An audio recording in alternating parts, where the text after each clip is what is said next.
सबैभन्दा बढी भोट सुकुले हालेको क्या सुकुले सुकु भनेको सुकुम्बासी ए घन्टीमा भोट हाले चाहिँ सबै उफ्री उफ्री सुकुले भोट सुकुम्बासी हालेको हुन् सुकुले हालेको भोट झापामा पनि हे तेरिका नेपालभरि सुकु सानो उग्र थिए के भन्थे त्यति बेला भन्नुहोस् सुकुका घर घरमा घन्टीको झण्डा थियो अहिले सबैभन्दा बिजोक सुकुको हुकु त हिँडिहाले आहा। सुकुको हालत अब रासोपा भित्रै पनि सुकुम्बासी सांसदहरू रहेछन् अब यिनीहरूले फेरि कस्तो राखेको छ भने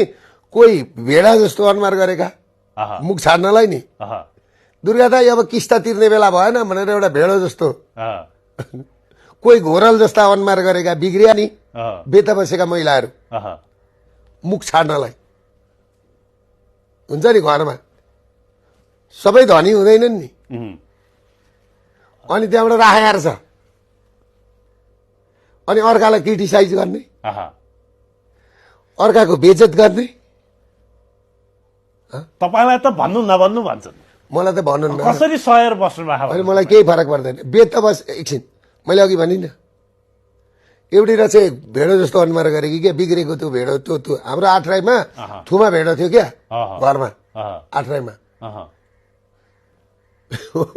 ब्युटी पार्लरमा काम गर्दो रहेछ क्या अमेरिकामा है अनि त्यहाँबाट चाहिँ नि अब सबै अनुहार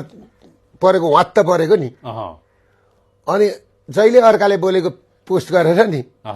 अस्ति त मलाई के भनिदिएको रहेछ भने दुर्गा दाई अब किस्ता तिर्ने बेला भयो अनि जानु त्यसको बुवाले बुझ्नु नि आएर मैले ग्लोबल आइएम ब्याङ्कमा छ होइन मैले किस्ता तिरेको चाहिँ छैन उसको बुवालाई सोध्नु नि बुवालाई पठाउनु नि बुझ्नलाई देशमा गरी खाएको एउटा व्यवसायीलाई म 5000 मान्छेलाई रोजगारी दिएर बसेको छु है 100 विद्यार्थी फ्री पढाएर गरी खान नसकेर अमेरिका पुगेका मान्छे गरी खान नसकेर अमेरिका गएर बसेका छन् है कुरो बुझाएन अनि यहाँ मलाई सिकाउँछ अनुहार छ राम्रेको चाहिँ नि बेत बसेको त्यो आठराईको थुमा भेडो जस्तो